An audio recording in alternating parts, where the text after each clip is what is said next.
Sabe a impressão que me dá, pessoal? Que toda semana de Champions, toda terça e quarta de Champions League, nós temos um encontro marcado com a loucura, com a insanidade. O nível de futebol apresentado, mas principalmente as histórias, narrativas e jogos, da maneira como acontecem, é inacreditável. Mais uma terça-feira daquelas. De um lado, PSG 4, Barcelona 1. O PSG fora de casa. Do outro, Borussia Dortmund 4, Atlético de Madrid 2 no Signal Iduna Park. 2 jogos, 11 gols. Já temos uma média maior do que a da semana passada, que rendeu o recorde de 18 gols em 2 dias de eliminatória, né? Uma única fase de eliminatórias de Champions. Primeiro a gente tem que começar falando de PSG 4-1 no Barcelona. Um jogo extremamente condicionado, obviamente por um lance. Porque tudo ia muito bem para o Barcelona até a expulsão do Ronald Araújo. O Barcelona, por mais que tenha começado um pouquinho abaixo do ritmo, o PSG se mostrou mais disposto nos 10 primeiros minutos da partida, pressionando alto, conseguindo algumas tabelas no campo do adversário, indo para cima, precisava do resultado. Mas o Barcelona não se incomodou tanto com aquilo e aos 12 minutos o Rafinha abre o placar. O Rafinha queria fazendo a eliminatória dos sonhos, né? Ele nunca tinha marcado um gol em Champions League e nas quartas de final contra o PSG chegaria ao seu terceiro, né? Com esse gol aos 12 minutos.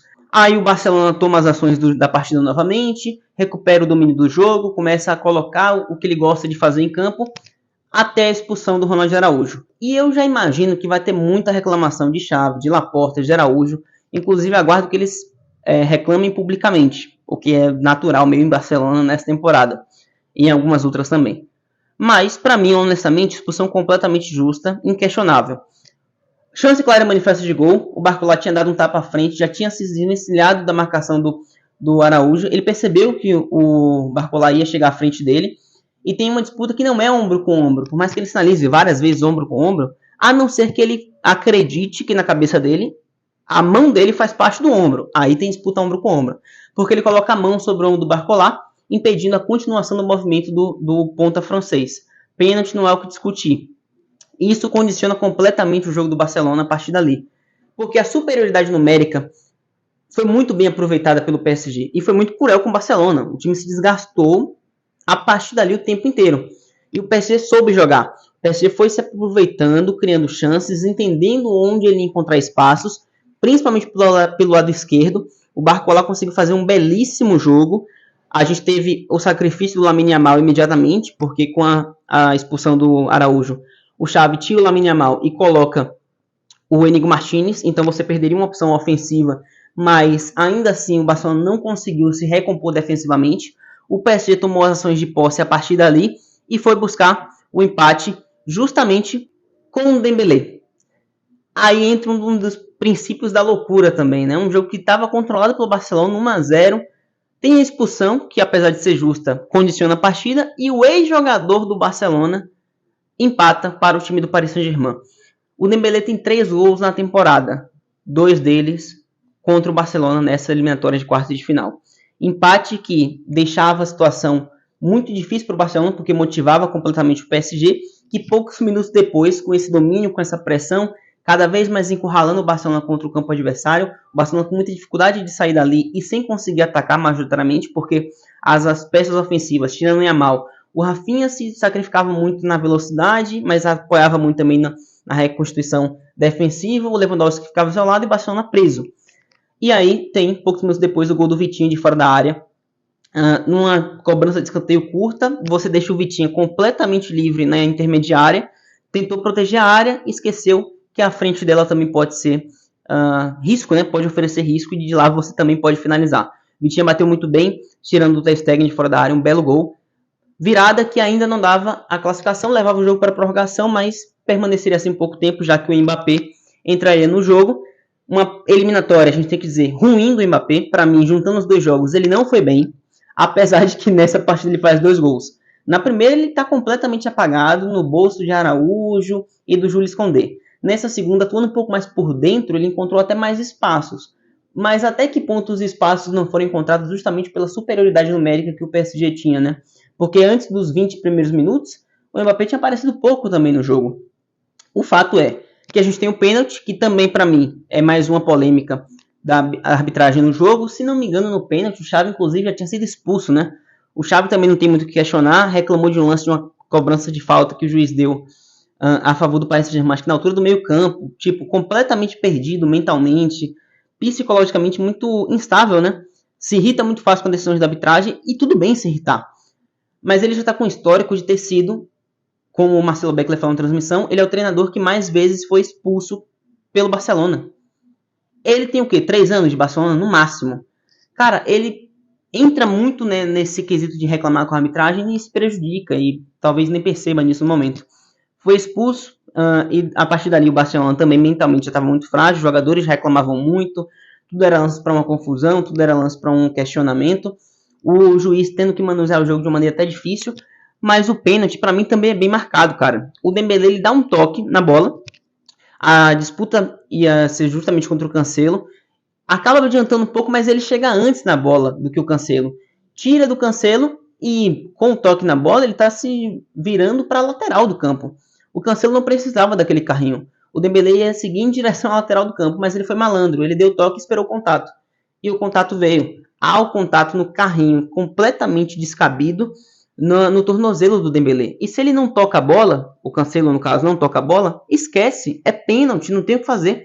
O Dembélé tira a bola dele e deixa o corpo. E o Cancelo, bobo, infantil, toca somente nas pernas do Dembélé. Pênalti para mim, sem também muito questionar. Mas eu acho que, obviamente, o Xavi vai falar na coletiva de imprensa, muito provavelmente. Vamos lá. Pênalti muito bem convertido pelo Mbappé, que se colocou no jogo com gol. E o PSG, a partir dali, tentou controlar mais as ações, já que já tinha conseguido a classificação na soma dos resultados. O Barcelona foi pro tudo ou nada. Rafinha na lateral esquerda, Fermin entrando, Ferran Torres entrando, substituições desesperadas, mas que eram necessárias. Só que se já estava difícil, todo mundo mantendo as posições em que jogam, por conta da superioridade numérica que o PSG tinha, quando você soma o fato do PSG ter um a mais e o Rafinha está na lateral esquerda e o meio campo está exposto e você ter que ir desesperado para o ataque, você vai gerar espaço. E o espaço foi fatal. Jogada de contra-ataque nos últimos 2 minutos, Mbappé em velocidade, perde uma baita oportunidade que o Hakimi faz o toque para ele perde cara a cara com o Ter Stegen, só que tinha tanta superioridade que chegou mais gente do PSG, né, mais jogadores do PSG do que do Barcelona praticamente na área. O rebote fica para o Asensio, que finaliza, o Ter Stegen faz outro milagre e a bola sobra novamente para um jogador do PSG, né? É um exemplo do cansaço que o Barcelona estava, do fato da superioridade numérica ter desgastado muito o time, e o PSG está mais pronto fisicamente, se desgastou menos durante o jogo, era normal, com uma a mais por 70 minutos praticamente, 60 minutos na verdade. E o Mbappé sobra com ela para finalizar 4-1 e dar números finais à classificação de um PSG que, coincidentemente, vai enfrentar um adversário que ele enfrentou na fase de grupos, que é o Borussia Dortmund, um PSG que para mim não era favorito, principalmente depois de ter perdido em casa, mas soube se comportar muito bem e se aproveita da superioridade numérica, que ele não tem nada a ver com isso. Para mim, expulsões justas. O único questionamento que eu acho que o Barcelona poderia fazer é quanto ao pênalti não marcado no Gundogan. Tem elementos também para uma possível marcação, você tem que analisar aquele lance, é muito interpretativo. Mas eu não acho que seria um absurdo marcar aquele pênalti, pela primeira visão que eu tive do lance. Porém, ali já estava 3-1. Óbvio, mudaria muita coisa no jogo. Mas o que destruiu o sistema defensivo do Barcelona e o jogo do Barcelona foi a superioridade numérica feita pela expulsão, que foi justa. E ainda que fosse um lance, por exemplo, prejudicado com o Gundogan, pode-se considerar compensação, né? Vingança. Porque se o Barcelona for questionar algo sobre esse jogo contra o Paris Saint-Germain, eu indico lembrar e assistir novamente o 6-1. Porque aquilo não foi pênalti no Suárez. Porque o PSG foi muito prejudicado pela arbitragem naquele 6-1. A história ficou linda para o Barcelona. Mas ali tem muito erro de arbitragem e que foi ignorado historicamente porque um 6-1 é histórico. Afinal, uma virada depois de tomar 4-0 é uma coisa que ninguém espera. Mas se você quer reclamar de arbitragem a favor do Barcelona, observa aquele jogo. Ali você vai encontrar uma espécie de compensação. No mais, o PSG, que não era favorito para mim, vence o Barcelona merecidamente, aproveitando as armas que teve com o contexto do jogo. Se ficasse 11-11 o jogo inteiro, eu acho que o Barcelona passava, que o PSG poderia até empatar, mas eu acho que o Barcelona viria a ter muito mais qualidade coletivamente e tranquilidade para fazer com que o jogo funcionasse melhor, estando 11-11 e já vencendo como estava. O fato é que não conseguiu, é como é, as coisas são como são. PSG na semifinal para enfrentar o Borussia Dortmund, que venceu o Atlético de Madrid por 4-2. Eu não assisti o jogo, assisti só os melhores momentos, mas vejo que eu errei bastante sobre o Dortmund, ou que eu devo ter errado muito sobre o Dortmund.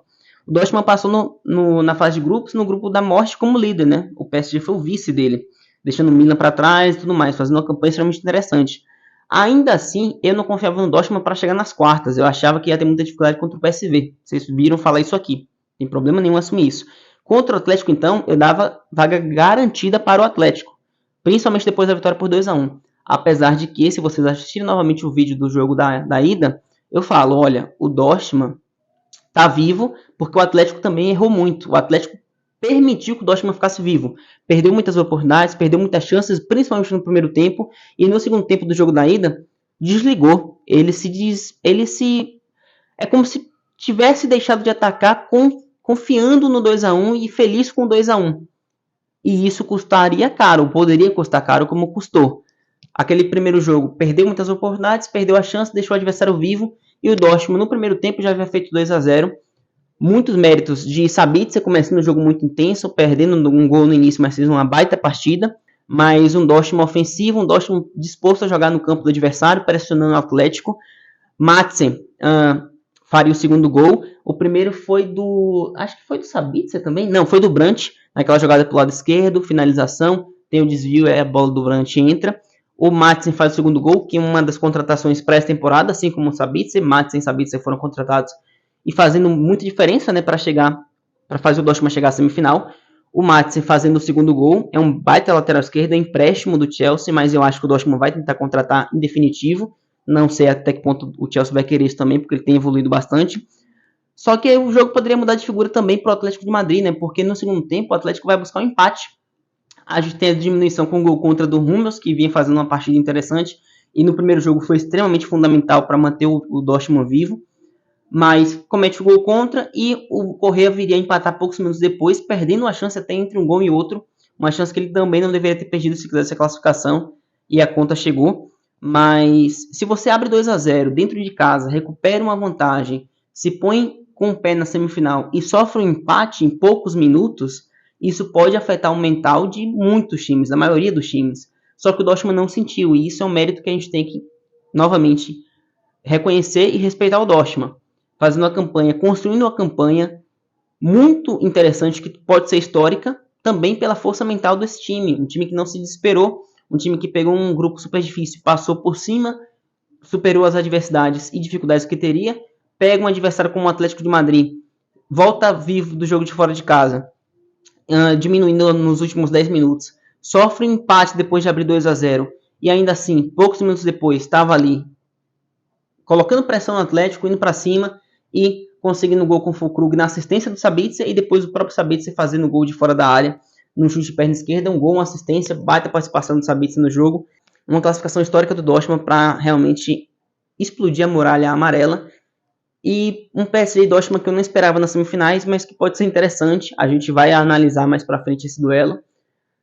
Acho que tem muitas histórias a serem contadas, um PSG chegar novamente a uma final, o Mbappé tentar buscar a despedida com o primeiro título de Champions, o Royce que pode se despedir do Dortmund ao final dessa temporada, conseguir um título de Champions seria totalmente histórico.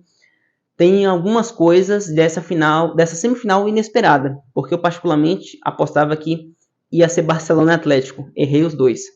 Comentem o que vocês acharam da classificação de hoje, o que vocês esperam de Dortmund e Paris Saint-Germain. Mais pra frente a gente vai falar especificamente do jogo. Amanhã tem mais, amanhã tem a volta de Real e City, que vai ser City Real, e tem Bayern e Arsenal. Comentem o que vocês acharam, muito obrigado por assistir. Tchau, tamo junto, se inscrevam no canal se chegaram por aqui agora, por favor. Valeu!